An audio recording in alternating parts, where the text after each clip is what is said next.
बचपन की बातें याद क्यों नहीं रहती? साइंस के नजरिए से समझें।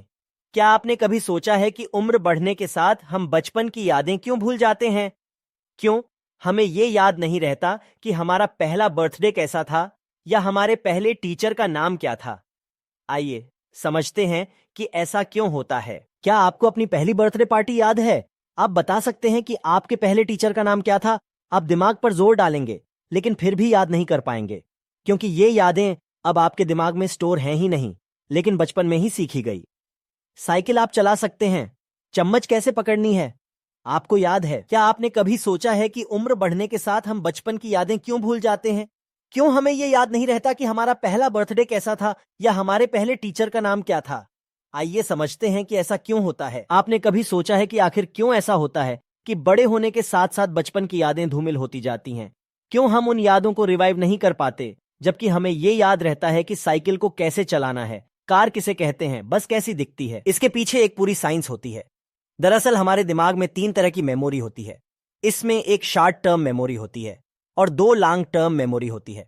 आइए विस्तार से समझते हैं कि आखिर किस मेमोरी का क्या काम होता है और कैसे हम बचपन की बातें भूल जाते हैं। लॉन्ग टर्म मेमोरी क्या करती है? बच्चों में 2 तरह की लॉन्ग टर्म मेमोरी होती है। उम्र बढ़ने के साथ ही इसका विकास होता है। इसके पहले पार्ट को साइंस की नजर में प्रोसीड्यूरल मेमोरी कहते हैं। इसमें वे यादें स्टोर होती हैं जो क्रियात्मक हैं, मसलन लिखना, खाना, चलना, साइकिल चलाना।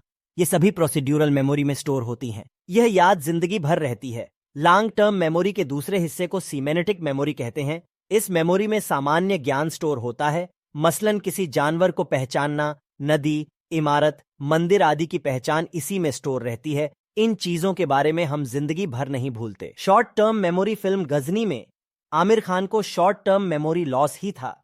इस मेमोरी को साइंस की भाषा में एपिसोडिक मेमोरी कहते हैं, जिसमें हमारे साथ होने की घटनाएं या खास पल स्टोर रहते हैं, लेकिन समय के साथ साथ हम उन पलों या घटनाओं को भूलते जाते हैं। साइंस के मुताबिक एपिसोडिक मेमोरी में 5 साल तक यादें स्टोर रहती हैं।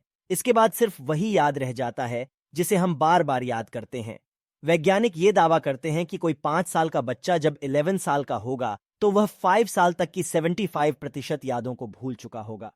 जो शेष यादें रह जाती हैं वे वही होती हैं जिन्हें बार बार याद किया जाता है। याददाश्त जाने पर कौन सी मेमोरी प्रभावित होती है?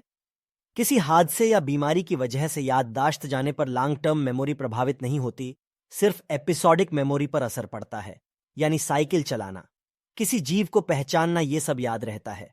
लेकिन लोग अपना नाम, अपना घर, अपने परिवार को भूल जाते हैं, क्योंकि ये सब एपिसोडिक मेमोरी का ही हिस्सा होता है।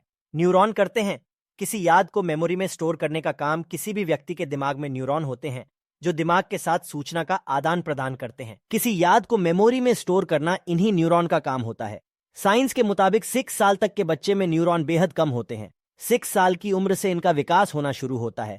इसीलिए यह माना जाता है कि 6 साल की उम्र से बच्चों के जीवन में जो घटनाएं घटती हैं वे उन्हें याद रहती हैं।